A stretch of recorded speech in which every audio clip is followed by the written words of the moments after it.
But it's great to be together again tonight.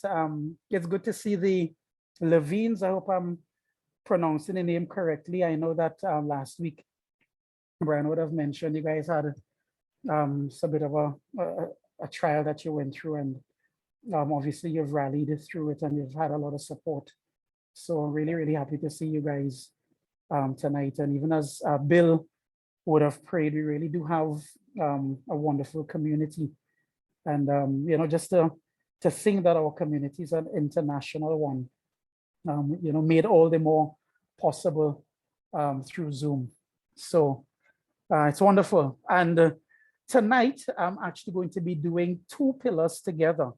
And that's because next week, God willing, I do have a conclusion, which is going to come from Proverbs. But I've, since publishing the book at the end of 2019, I do believe that I've seen some additional things which obviously didn't make it into the book that I did want to share with us as part of the conclusion. So we would do community and magnanimity tonight.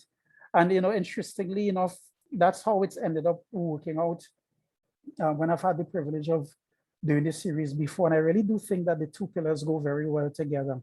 Yeah, so let me go ahead and share my screen. All right. Yes, Brian, confirmation that opening slide is good. Opening slide's good. You're good. All right. Thank you. So pillars number 6 and 7, as we continue looking at personal excellence from the book of Proverbs.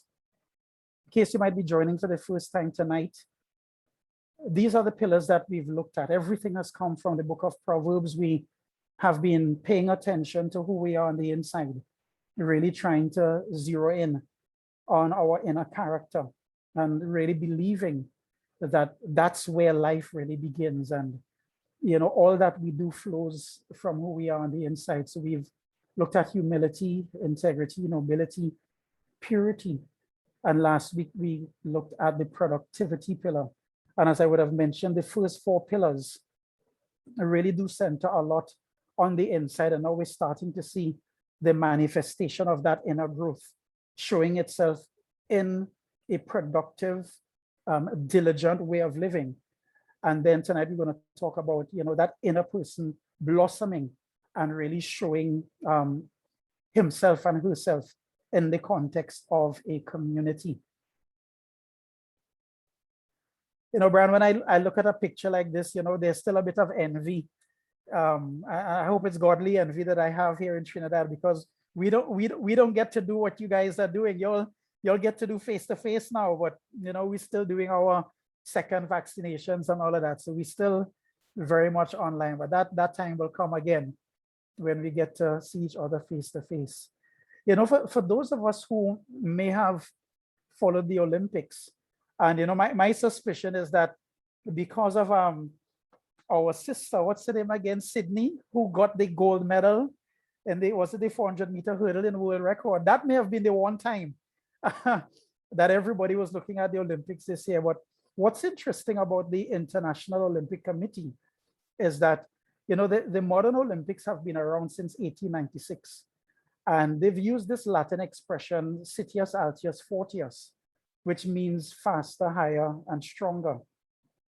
And, would you believe that it was for the Olympics this year that they made a change to this long-standing motto?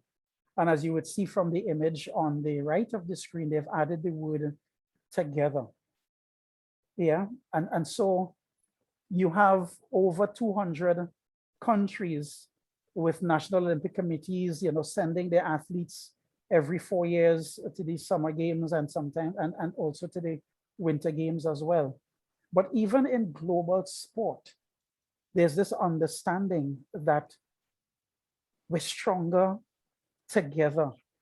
We go higher together.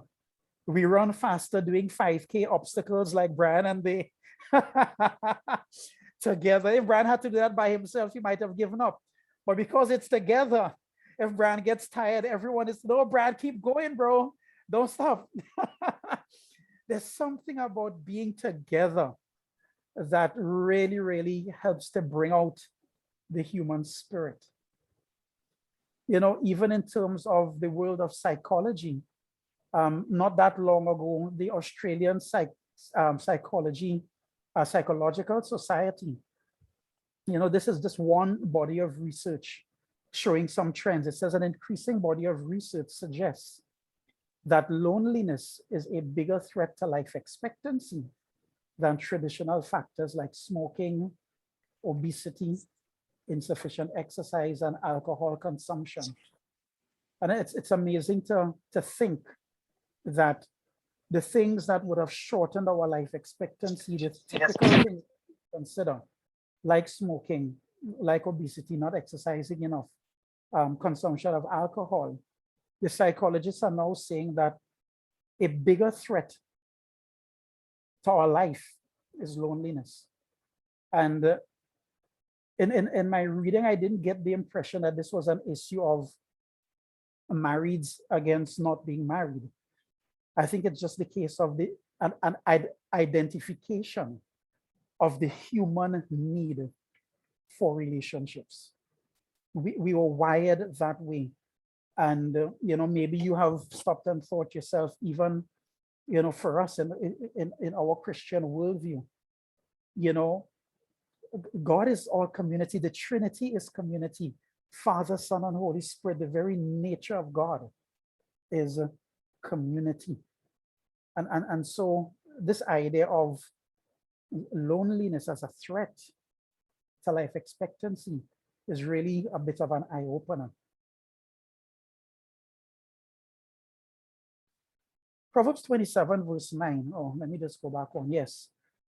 I like the language that Proverbs 27 uses here. It says, perfume and incense bring joy to the heart, and the pleasantness of a friend springs from their heartfelt advice. We'll come back to advice a little bit later on. But the expression here really jumps out at me because when the proverb here talks about a friend, and it's using this comparison, this analogy, perfume and incense bring joy to the heart. And it's just creating this picture of the joy of friendship, the pleasantness of a friendship.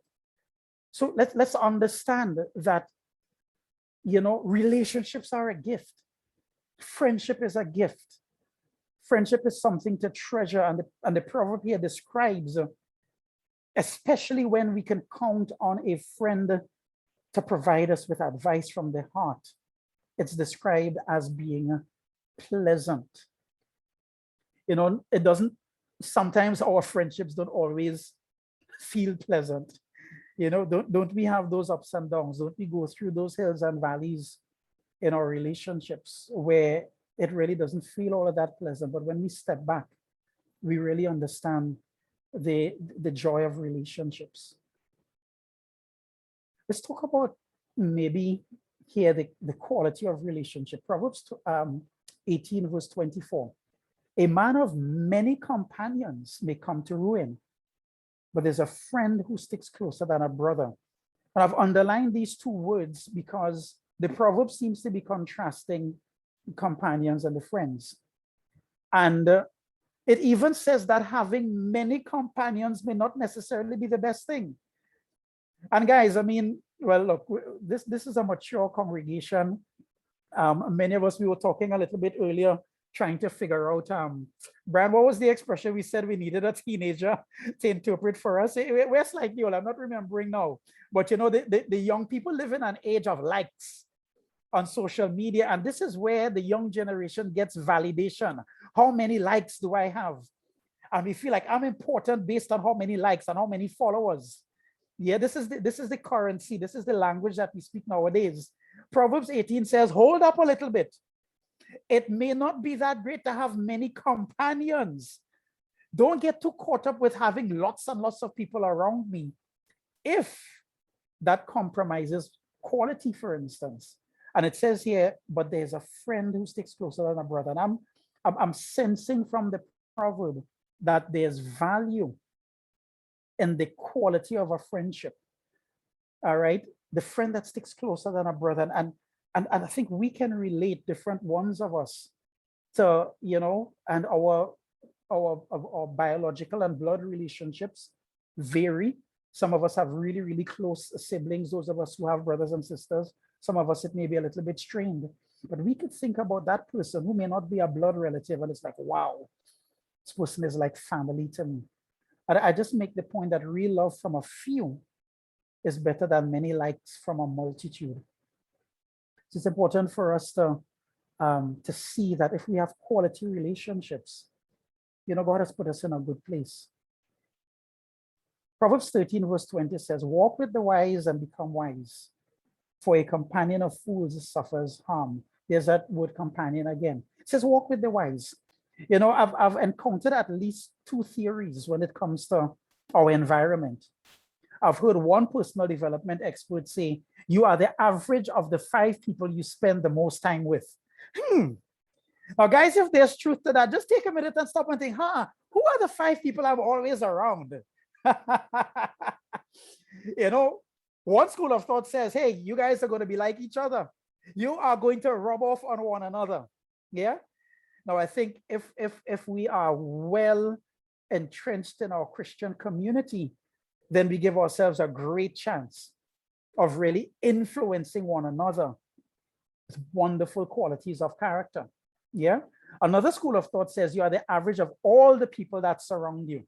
So the common thread is you become like the people you spend time with, whether it's 5, whether it's more than 5. Proverbs 13 says, walk with the wise and what will happen? And become wise. This is something we can be intentional about. You know what I mean? And guys, let me just tell you all, let me just be transparent and confess. When you all go to your breakout rooms, I am spending time with the Santoses.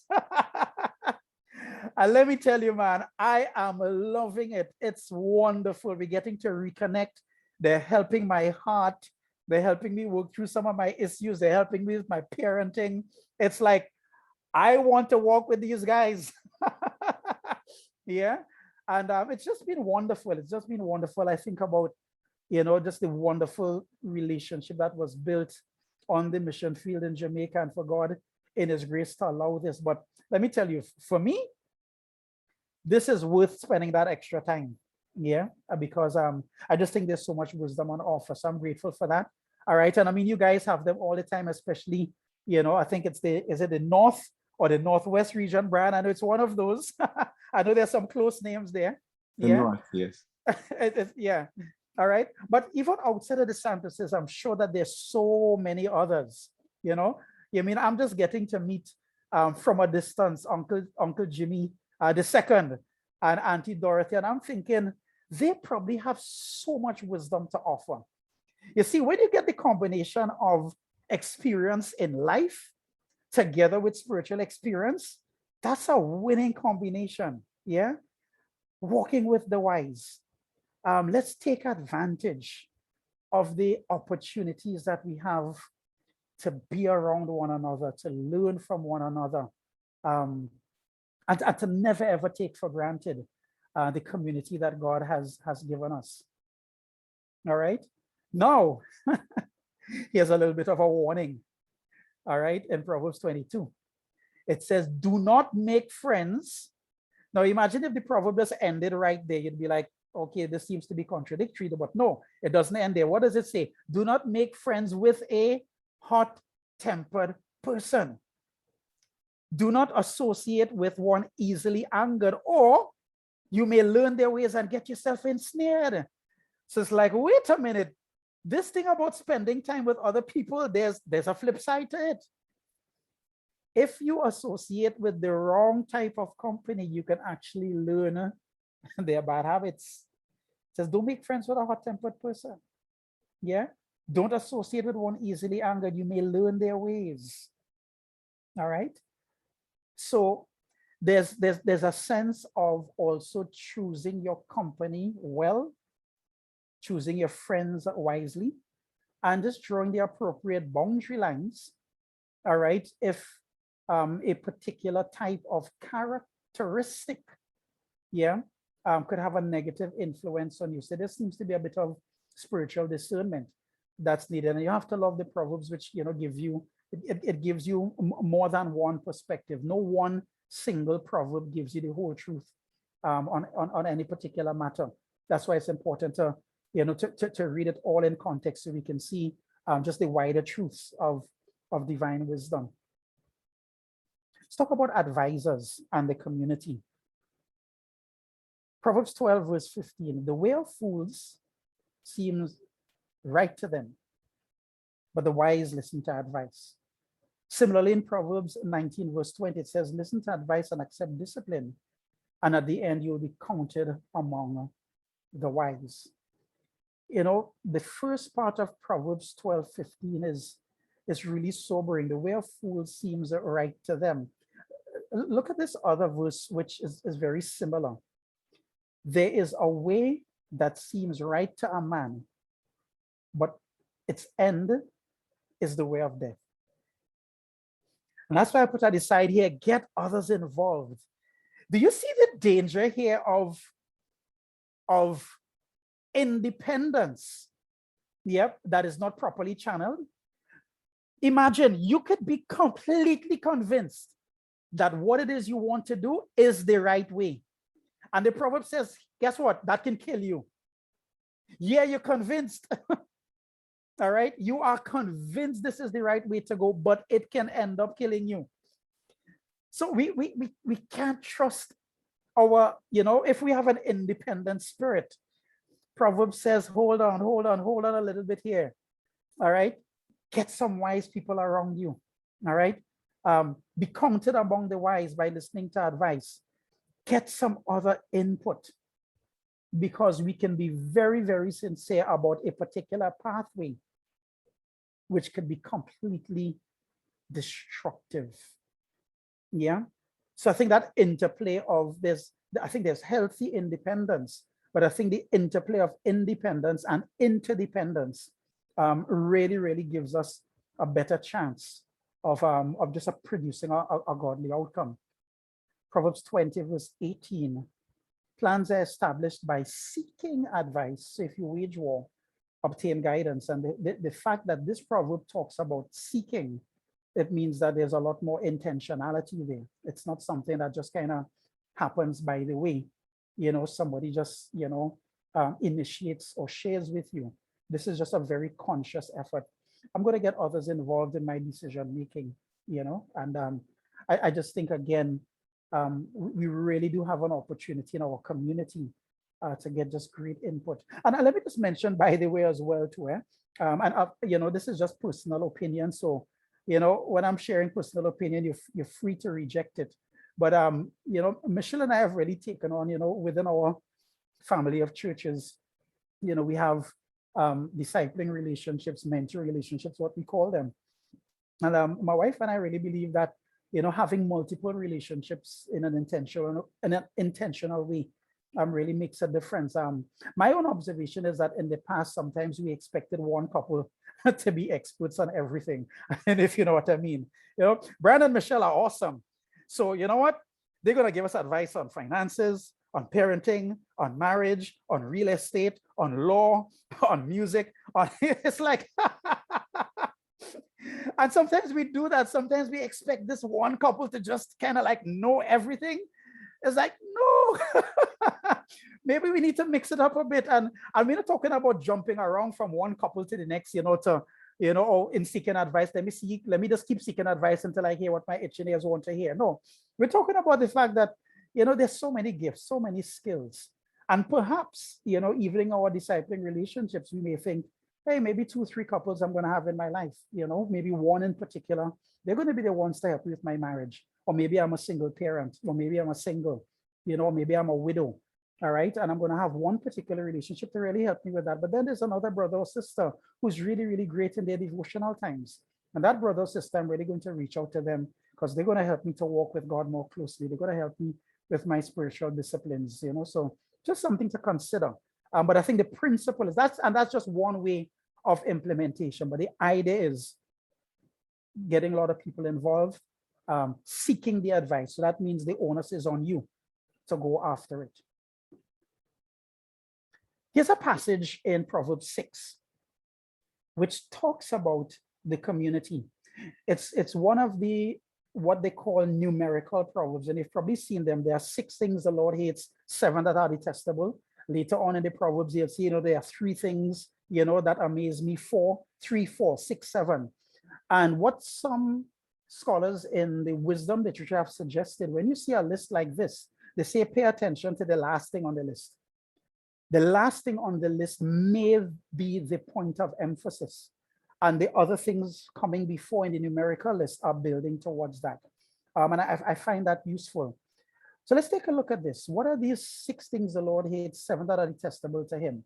Haughty eyes, a lying tongue, hands that shed innocent blood, a heart that devises wicked schemes, feet that are quick to rush into evil, a false witness who pours out lies, and a person who stirs up conflict in the community. Let's start with the last one, conflict within the community. God loves harmony within the community. And when we read what comes before, what we're seeing things that can actually undermine harmony within the community. So maybe that's the connection between these verses, that the things that come before the end of verse 19 are the things that we want to be able to avoid and look out for. So this is what I've just kind of drawn them out and put them together here for us to look at. Haughtiness, haughty eyes. What are some of the family members of haughtiness? Arrogance, conceit, narcissism. Yeah. Lies. What are the family of lies? Deceit, deception. All right. Harming the innocent. Having a heart that plots evil. Eagerness to sin. This is a selfish pursuit of our fleshly desires rather than trying to live in accordance with the Spirit. Falsehood, all right, which is connected to lies that comes above, and then stirring up conflict. See how these things undermine community. If I were to put them into 4 major groups: pride, dishonesty, injustice, selfishness. If we think about this, brothers and sisters, can't we look at these and see, yeah, these are things that are dangerous to building great community, So if we look in our own hearts, is there anything here? Is there pride in my heart that's affecting a relationship with a husband, a wife, a child, a brother, a sister? Am I honest within the family? Have I been unjust? Have I been oppressive? Have I been selfish in my relationships? Yeah, these are the things that can undermine a community. And so we want to be aware of these dangers so that we can find a way, yeah, to overcome these obstacles, to rise above them, and to build great community. And so my question that leads us to pillar number 7 is then, how do we preserve harmony within the community? I want to offer to us that pillar number 7 is a step in that direction. And yes, magnanimity, this really is. And just to be clear, this word is not in the Bible, okay? All right, in case you're looking for it, yeah? So we need Merriam-Webster's dictionary to help us to break it down. What is magnanimity? It is loftiness of spirit, enabling one to bear trouble calmly. All right, it is a disdain for meanness and pettiness, and it is the display of a noble generosity. Yeah, it's a lofty spirit. All right, when somebody is magnanimous, they rise above what is petty. Yeah, all right. It's funny because before when Michelle Santos came on, somebody greeted her as First Lady. And I was like, okay, that's cool. And then we were saying, well, there actually was a former First Lady by the name of Michelle. And I'm remembering Michelle Obama, former, First Lady, saying, when they go low, you go high. Yeah. And that seems to capture that spirit of magnanimity. Yeah. I don't remember the entire context in which it was shared. And, I'm not very au courant with, all of the politics. I don't think it was necessarily something in the context of politics. It just seemed to be a statement of the ability to rise above. Yeah. And so this magnanimity, I really see this ethic coming up so much in the Proverbs. Here's one. And Michelle Santos, I'm going to have a trivia question coming shortly, but I'll just look at Proverbs 25 first. It says, if your enemy is hungry, give him food to eat. If he is thirsty, give him water to drink. And then at the end of verse 22, it says, and the Lord will reward you. I have found that when I see in the Bible that God is going to reward you, it says to me that it's something that he considers valuable.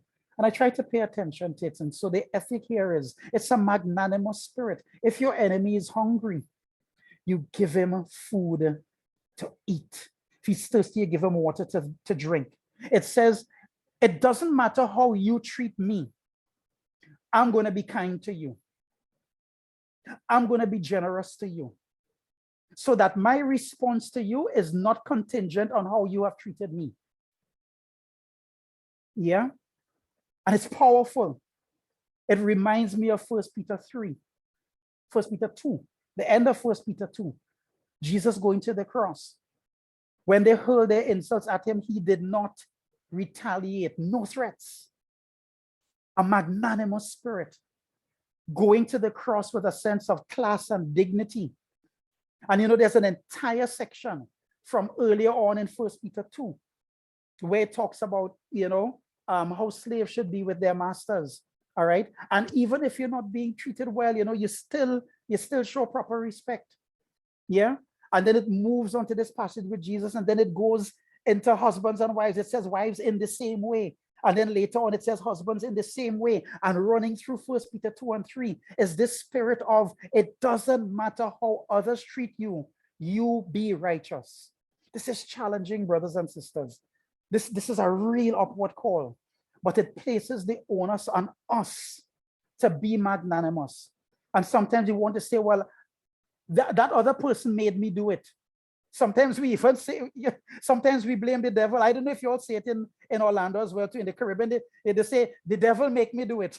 I don't know if that expression is global. Yeah. But we want to blame somebody else. Yeah, right. So, you know, let's no. However others behave, immaterial.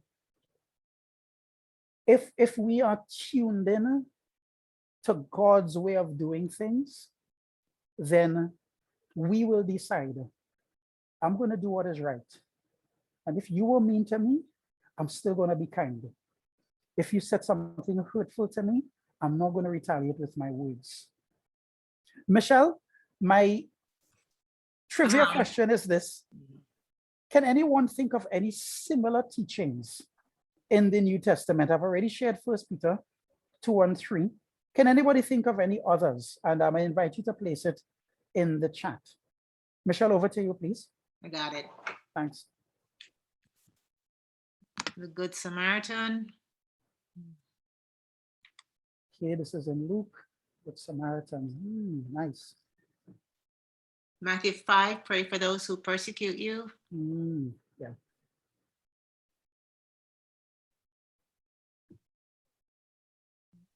Walking 2 miles.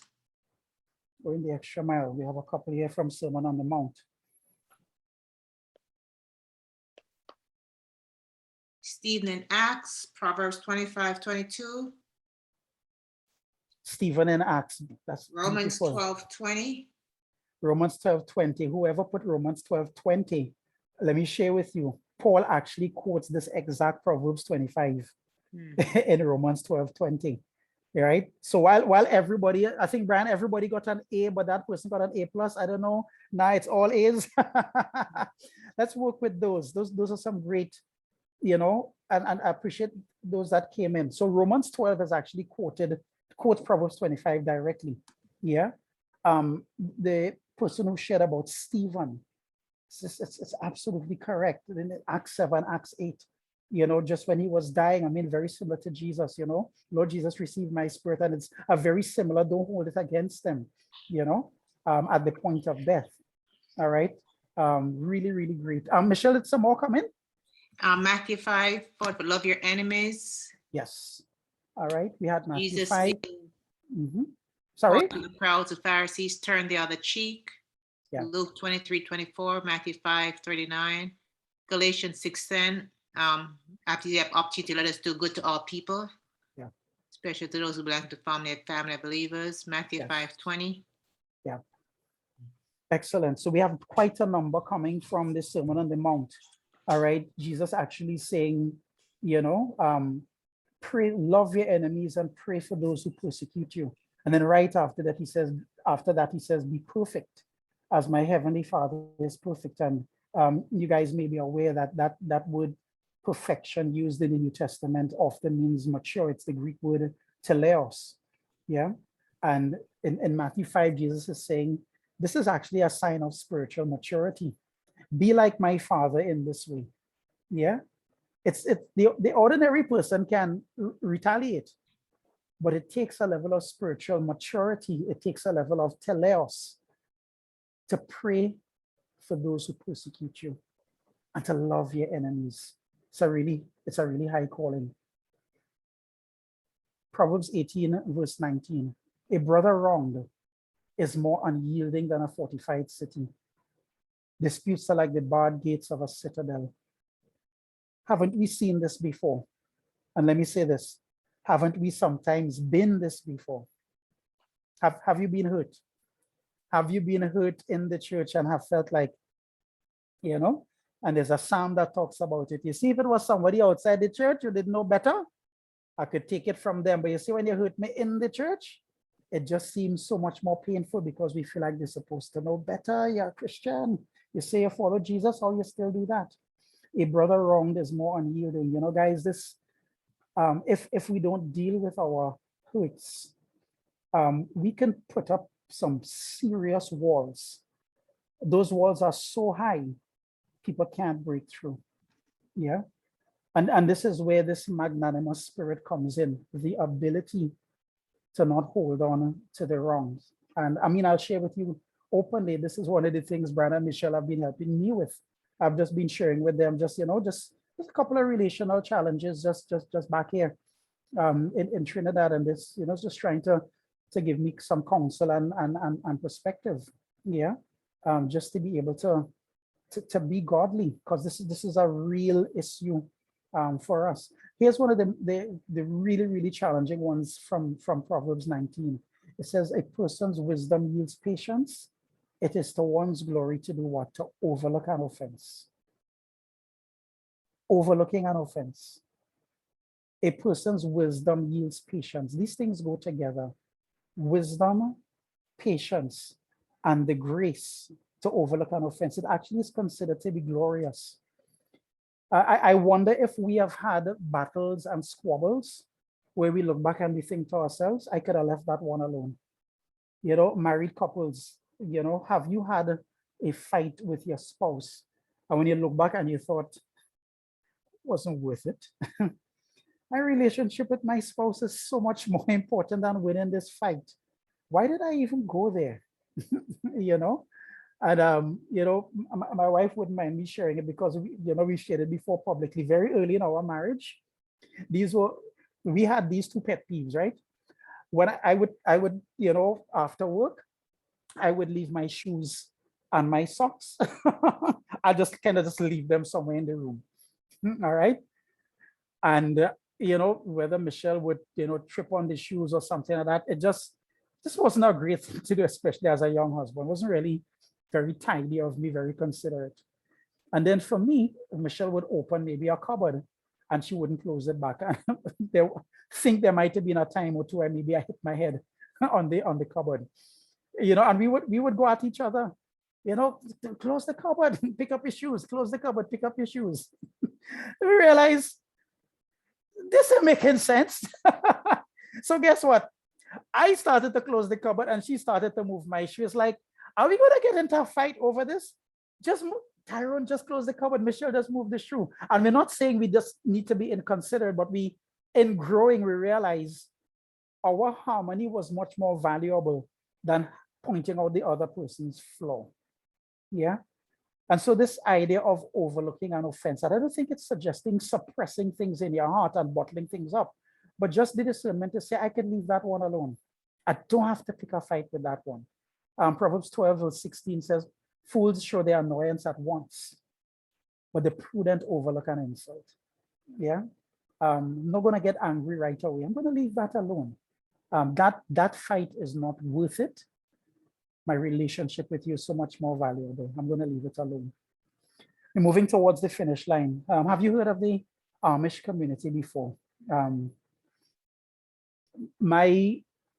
If I'm remembering correctly, I haven't recently checked it, but my memory of church history is that some of the Mennonites, the modern day Mennonites, may very well be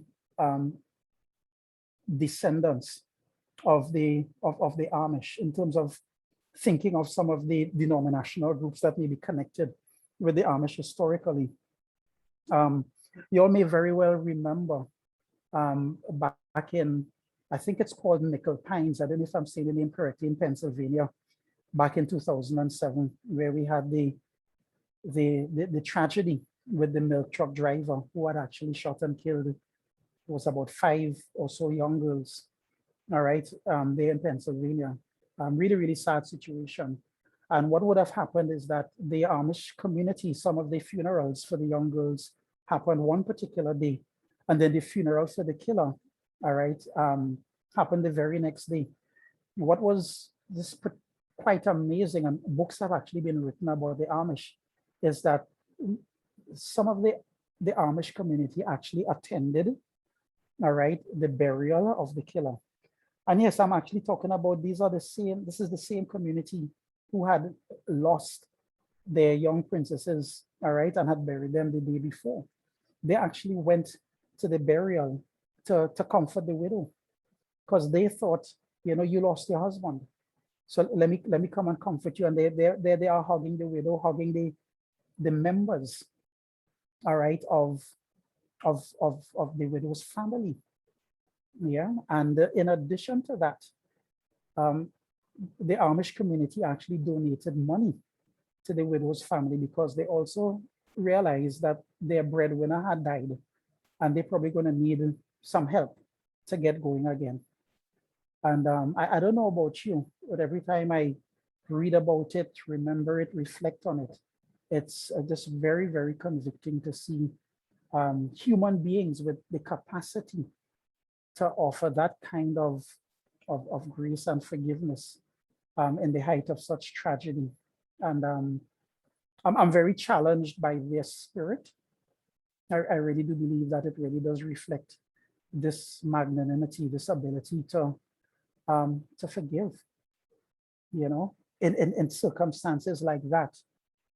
To me, it's this almost superhuman that you could be in such grief and mourning and then still be so outward focused that you're thinking you need some support as well. And I'm going to go beyond what your late husband did to me, and I'm going to help you to get a new start. It's just kind of hard to put into words, just thinking about that type of spirit. And so I've just been personally quite interested in just learning so much more about the Amish and just about their history and why it is in this particular area. To me, they're just very, very strong. I think there's something that we could learn from them. And so as we conclude, and this actually brings us to an end of the 7 pillars. It's not the final class, as I mentioned before. We will do a conclusion next week, God willing. But this brings us to an end of our study of the pillars. And so the 2 questions for discussion today, it's one from pillar 6, one from pillar 7. Describe one relationship in the church that has been a real blessing in your life. And Brian and Michelle, and I may be unfair here because like Tyrone, you want me to choose one? I mean, can I do 5? But if everybody's going to share, all right, choose your best, take your best pick, okay?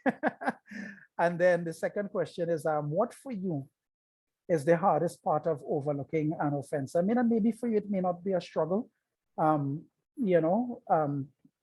for those who feel like this might be an area that I really need to grow in? Even if you can just talk about it. What's the challenge with overlooking an offense? Is forgiveness difficult? Is feeling like I want to get even? What might it be for you? So let's have some conversation there. Let me stop sharing, Brian, and hand over to you.